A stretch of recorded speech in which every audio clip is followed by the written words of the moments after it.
Everybody remembers Gideon winning with 300 men. Almost nobody notices when he starts losing. And that is exactly where this story gets uncomfortable. Because Gideon did not fall before the victory. He did not fall during the victory. He fell after it. And that is a much stranger story. At the time, Israel was living under constant pressure. The Midianites controlled the region. The harvests were threatened. Fear was normal. Scarcity was normal. Bad news was normal. The future seemed to belong to somebody else.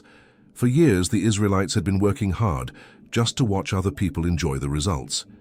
Imagine spending months building a business only for a larger company to appear every year and take everything.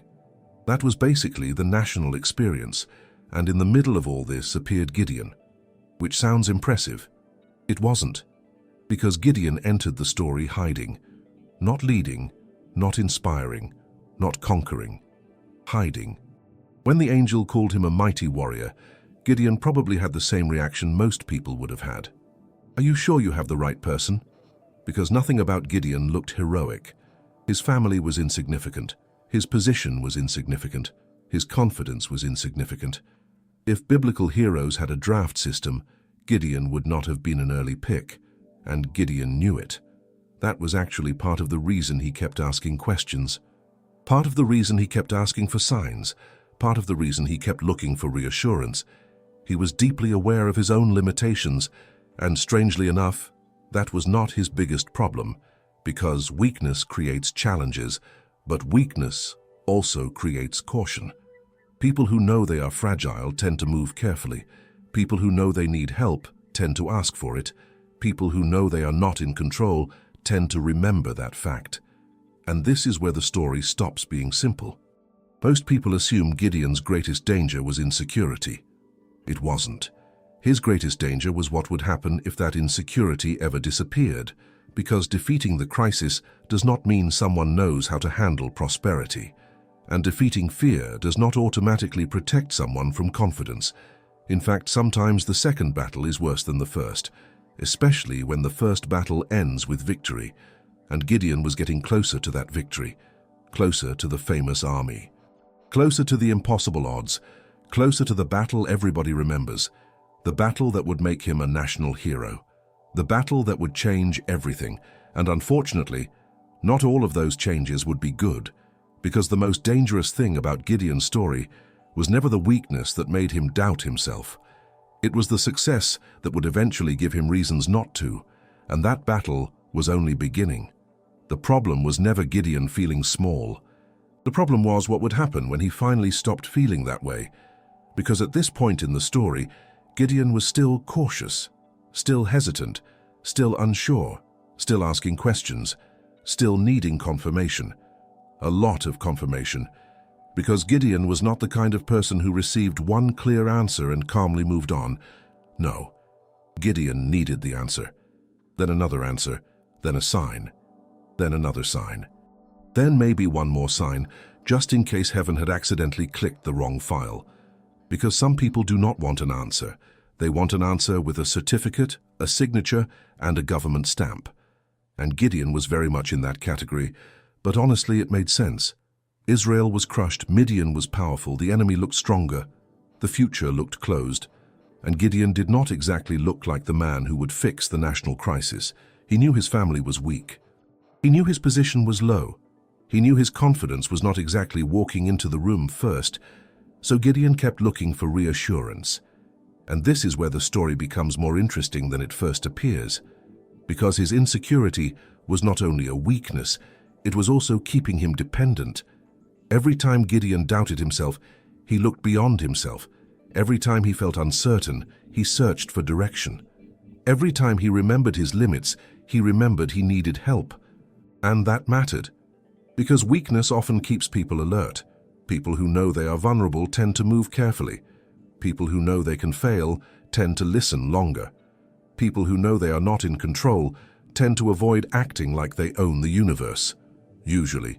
Gideon was not brave in the polished, heroic statue in the town square kind of way. He was brave in the much less glamorous way. He was afraid and still moving. He was unsure and still obeying. He was not confident. But he was not completely gone either. And that made him useful, not impressive, useful. There is a difference. But the real problem was not that Gideon lacked confidence. The real problem was where that confidence would go once it arrived. Because confidence does not stay neutral for long. It either becomes courage or it becomes ego wearing nicer clothes. And Gideon was about to receive the kind of victory that changes how everyone looks at a person. The kind of victory that makes people forget how afraid they were 5 minutes ago. The kind of victory that turns a hesitant man into a public symbol. And public symbols are dangerous. Because once people start treating a man like the answer, the man may eventually start believing them. That is when the pressure changes direction. Before the victory, Gideon had reasons to be careful. After the victory, he would have reasons to feel important. And some cracks only appear when the applause gets loud enough. The famous battle was getting closer. The torches were getting closer. The 300 men were getting closer. But so was something far more subtle, recognition. And recognition was about to reveal what insecurity had been hiding. And then something happened that was more dangerous than defeat. Gideon stopped feeling small, not overnight, not in a single moment, but little by little, the world around him began to change. The enemy was collapsing, the threat was disappearing, the impossible was becoming reality. And for the first time in a very long time, Gideon was no longer living like a man under pressure. He was living like a man who was winning. The Midianite army was enormous. Gideon's army was not. In fact, it kept shrinking. Thousands left, then thousands more, until only 300 men remained, which sounded less like military strategy and more like someone had accidentally deleted the rest of the army. Yet somehow it worked. The torches appeared. The trumpets sounded. Panic spread through the enemy camp. Confusion exploded. The Midianites turned on each other, and one of the most famous victories in biblical history was complete. The threat that had dominated Israel for years was broken. The crisis was over. The enemy was running, and Gideon was suddenly a national hero. But this is where the story becomes dangerous. Because victory did not create Gideon's next problem, victory revealed it. That is an important difference. People often talk as if success changes people. Sometimes it does. But more often, success reveals parts of people that struggle never gave room to grow. The victory did not plant something new inside Gideon. It exposed something that had been quietly waiting for an opportunity. Because insecurity has dangers, but relief has dangers too. Especially when relief starts feeling like validation. Especially when validation starts feeling like deserved recognition. And especially when recognition starts becoming identity. History has seen this happen over and over again. Some people are destroyed by failure. Others are destroyed by what happens after success. Because many people know how to survive the fight. Very few know how to survive the applause. The fight keeps people alert. The applause tells them to relax. The fight reminds people they need help. The applause suggests they might have been the answer all along. And that is where things usually start going wrong. Scarcity tests character. Success usually tests the ego. And the second test is often harder, because everyone knows they are vulnerable when they are losing.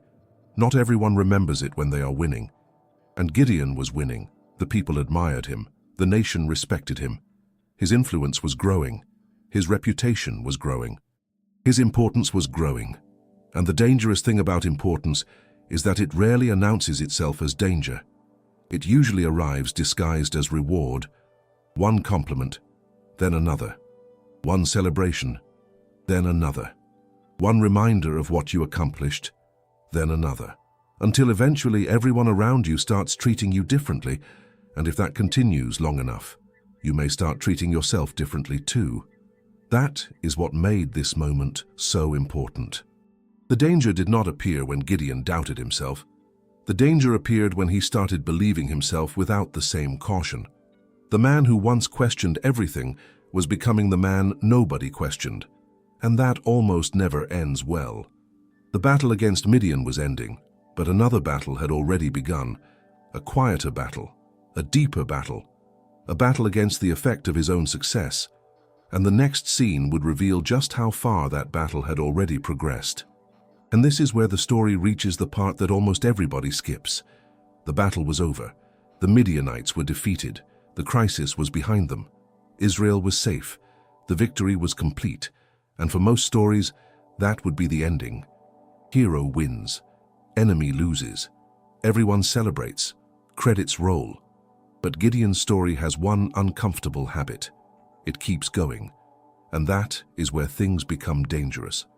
Because after the victory, the people started looking at Gideon differently. Not as a survivor, not as a reluctant leader, not as the man who kept asking for reassurance. They looked at him as a hero, a national symbol, the man who saved Israel. And eventually they approached him with an offer, a very tempting offer. They wanted him to rule over them, not just him, his sons after him as well. In other words, they were offering him something that looked remarkably like a royal dynasty. And to Gideon's credit, his answer was exactly right. He refused. He told them he would not rule over them. His sons would not rule over them. The Lord would rule over them. Perfect answer. Correct theology. Strong finish. Roll credits. Except the credits refused to roll. Because immediately after refusing the crown, Gideon made a request. He asked for gold taken from the defeated enemy. The people gladly handed it over, and they handed over a lot of it. Enough to create something that would become one of the strangest details in the entire story. An ephod. Now this is usually the point where readers slow down, mostly because they are trying to figure out why this detail suddenly appears. The story almost mentions it casually, as if it were a minor footnote. It wasn't, because the ephod became important. People paid attention to it. People gathered around it. People treated it differently. And before long, it occupied a place it was never supposed to occupy, which is where the irony becomes impossible to ignore. Gideon refused the crown, then immediately created something that kept the spotlight close enough to reach. That is a very interesting way to say, "No thank you, I do not want the throne," while keeping everyone pointed in the same direction. And this is exactly why the ephod matters. Not because the object itself was the problem, because it revealed a problem. The ephod did not create the shift, it exposed it. It was the visible symptom of something already happening underneath the surface. Because years earlier, Gideon had been the man constantly asking for signs, constantly looking upward, constantly aware of his dependence. Now the center of gravity was slowly moving, and that is the great irony of the story. The man who spent years asking God for confirmation was now creating something that drew attention toward his own victory.